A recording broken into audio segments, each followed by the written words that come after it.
When we're doing a comic or a storyboard panel, there's a lot of people who get kind of confused with how to use tone.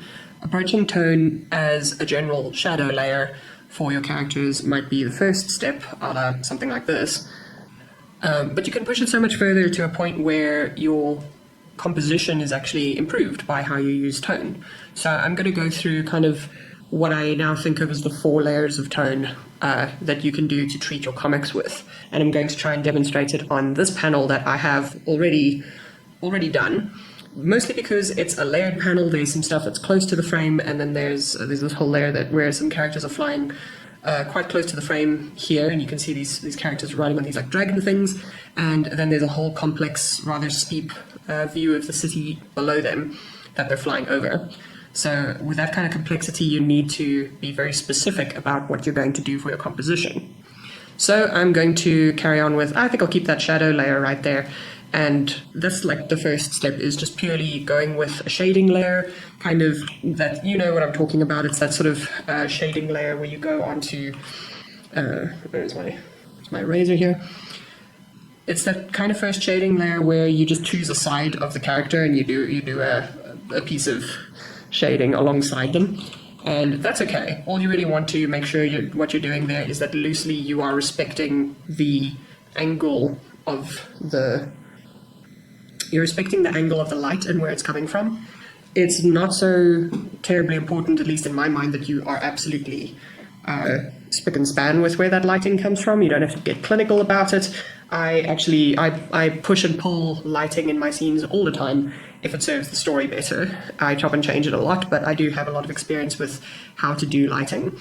I sometimes don't even add lighting at all when I'm doing storyboards, except to specifically point out certain lighting cues that are in the script, but I will go over that in another video on how to use grayscale, so you should check out that other video if you have a minute. Rather beyond this, what this layer also sort of contains here is a bit of a texture layer. Texture layers are another nice way to work on images. There's a ton of texture below these characters. I'm going to sort of turn off these angles here and show you what the texture layer looks like down below here. Lots of texture that I'm trying to very loosely imply. The sort of sheer look of the walls down here, the planes of the buildings, the kind of wild, darker growth of the many sort of like roofing farms and so on above the city, the little dots of the crowds below, that type of thing. That's a texture layer. That's all fine. And within this texture layer as well, which I think I want to try and recreate here a little bit, is you can kind of see I've already got a white layer to punch these characters forward a little bit and just make it easier for me to see. What this lower layer, however, contains is a third type of layer, which is the wash. You can wash your panel with a nice puffy brush, so I might turn on the airbrush in this case, and let me just say like I haven't done anything to this layer yet, or perhaps I'll just go on a regular smaller layer or something, and I want to just emphasize, I want to emphasize things. Either I can emphasize it with a wash brush like this. I'm kind of really preferring these faux watercolors at the moment. It just really tickles my brain in a nice way. But like say I kind of want to just go over this very carefully and then add a little bit of a darker brush over here, a very big puffy brush, which I could use in either white or black. White is always an option here. Maybe I even want to push this a little bit further back. Say I want to like wash this away a little bit. I'll turn this onto clear and just take away a slight bit of that, but I want to maybe put a tiny bit of haze over the city, which will actually help my whole city pop forward. So you see when I turn on that extra texture layer there, all of that is pushed back ever so slightly by this white layer, and it is an extra kind of, I'll just pull this down to the appropriate spot, and that's actually a really nice way to pop my characters forward even more, along with their texture layers, which are a little bit, along with their shadow layers, which are a little bit sharper here. So the wash is kind of the nice extra way that you can use to focus your character. I'm going to see if I can make another, just explain that in a different way over here. If you wanted to do a wash like a wash is not a good way to describe that type of layer. It's sort of like a focal point a focal point test. This maybe also falls into the what I call the contrast pass, the final and fourth pass, which is a way to make sure a character stands out. I'm going to let's do a little guy here. So let's just do a little character standing on, I don't know, the edge of a cliff or something. Maybe they're holding up like, I don't know, a really important flag or something along those lines. It's kind of a little bit of texture going on there for the edge of the cliff, and maybe there's, I don't know, maybe there's something kind of exciting happening behind the character, like there's a lot of smoke happening behind the character, like something's on fire, something's burning over there. That's quite exciting. Could be just a big cloud mass as well, but we want to kind of have this character here. This is not a bad line work pass of this idea right now, but let's now pump it up with some tone. So first off, let's go for our shadow pass. We'll use the appropriate sort of brush. I use a very simple shadow pass on the character. Use it in the proper sort of places on the flag. Maybe add a little bit of a shadowing underlayer to what I know will be a lot of smoke and stuff behind the character, just to sort of like pull out some of those ideas of billowing clouds there. And maybe even I'll do some unlined billowing clouds in the back there, just as some extra interest, like there's multiple fires going on behind this character.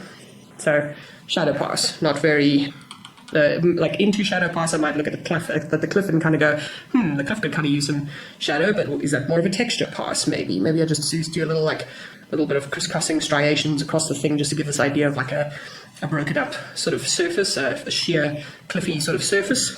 And this is all very rough. Don't take this as gospel. Like this is a finished thing. This is maybe what I would do for a storyboard or something like this, but it's not very far, honestly, what I would do for a comic either. So let's say, okay, we've got textury sort of striations. Maybe the character's got like, I don't know, a character could have a cloak or something. I'm thinking of texture in a character sort of sense now. Maybe they have a cool hat. That could be kind of cool. So texture, maybe there's something to the flames there as well. Just anything that adds a little extra texture kind of going on there. That is all not so bad. And what do I want after this? The texture is kind of there. The shadow is kind of there. The shadow on these clouds are really hideous. Actually, I'm not enjoying that. Let me just do it in a really big brush. Big brushes solve so many problems. Just, if you're like little brushes cause all your problems, big brushes solve many, many problems. So I've got texture and I've got shadow. What's next?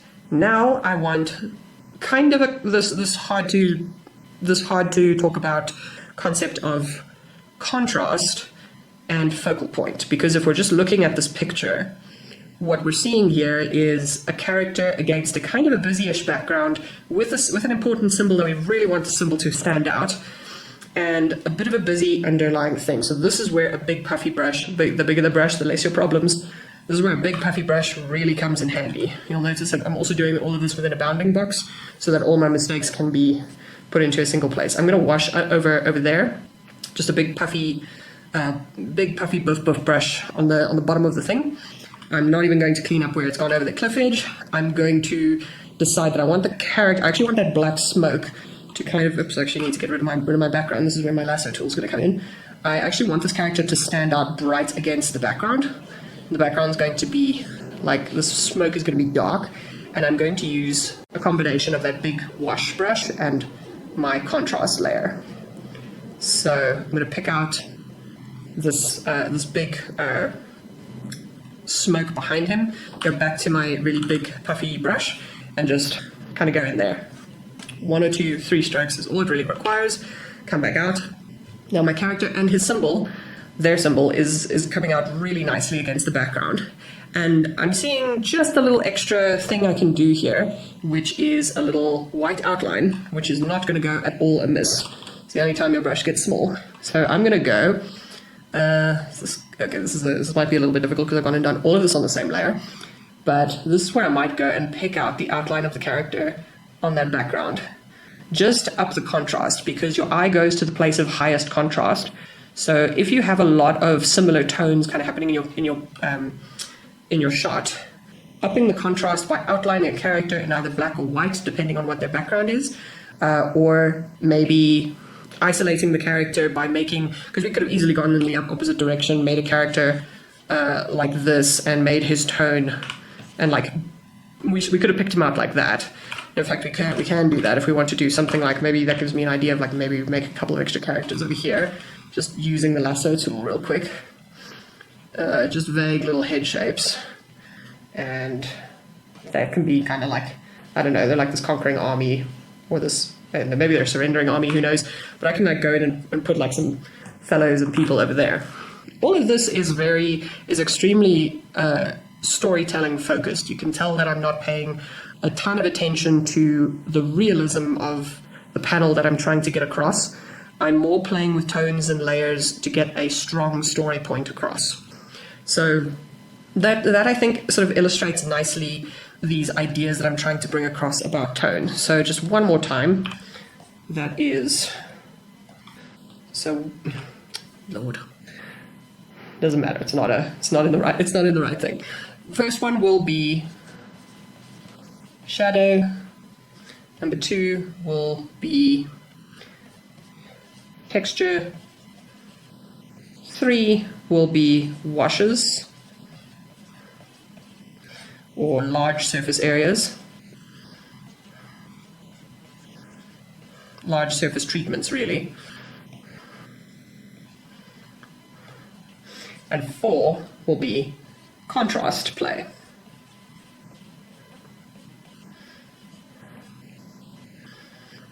There you are.